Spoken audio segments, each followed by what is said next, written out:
Welcome to Thoughts on the Market. I'm Stephen Bird, Morgan Stanley's Global Head of Sustainability Research. Along with my colleagues bringing you a variety of perspectives, today I'll discuss the global risks and impact from a potential El Niño event later this year. It's Thursday, September 7th at 10 a.m. in New York. Over the last few months, as you've been doing your backyard grilling or taking a well-deserved summertime vacation, you may have heard a passing news reference to a climate pattern called El Niño. And although I'm an equity analyst and not a meteorologist, I'm going to talk about El Niño today because it could have some significant impacts for investors. To explain, El Niño refers to a warming of the ocean surface, or above-average sea surface temperatures in the central and eastern tropical Pacific. It's the counterpart to La Niña, which refers to the cooling effect of the same ocean surfaces. Essentially, El Niño and La Niña represent opposite extremes in the El Niño Southern Oscillation, or ENSO. ENSO follows cyclical patterns that repeat at a 2 to 7 year cadence and tend to peak in the November to February window. Current conditions imply about a 70% probability that we could be facing a moderate to strong El Niño event later this year, with a range of potentially significant impacts across regions and industries.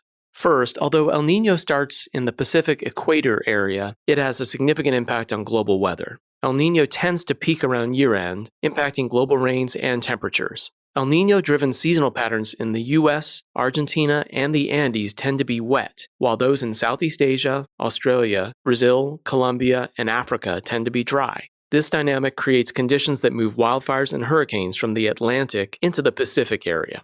El Niño events also impact the global economy and the environmental, social, and governance, or ESG, factors for businesses worldwide. More specifically, a moderate to strong El Niño, in combination with the Russia-Ukraine war, could impact food inflation, raising questions about the emerging markets' central banks' easing cycles. It could also impact trade and GDP in agro-related economies such as Argentina, India, Australia, Brazil, and Colombia, among others. It may also impact several commodities, including sugar, grains, animal meal, proteins, electricity, lithium, copper, iron ore, aluminum, and coal.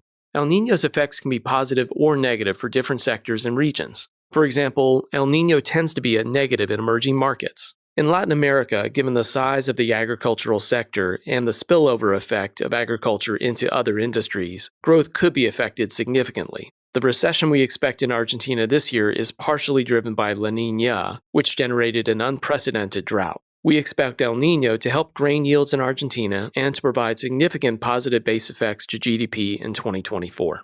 Finally, when it comes to ESG, El Niño can exacerbate climate change impacts and increase concentrations of greenhouse gases. Since this is a global issue and impacts all sectors to various degrees, we believe investors should pay close attention. Furthermore, the humanitarian impact of El Niño lasts long after the phenomenon itself, be it through impacts on food security and malnutrition, disease outbreaks, disrupted basic services and sanitation, or significant impacts on livelihoods around the world. Typically, extreme weather events hit the poorest communities the hardest. Thanks for listening. If you enjoy Thoughts on the Market, please take a moment to rate and review us on the Apple Podcasts app. It helps more people to find the show. The preceding content is informational only and based on information available when created. It is not an offer or solicitation, nor is it tax or legal advice. It does not consider your financial circumstances and objectives and may not be suitable for you.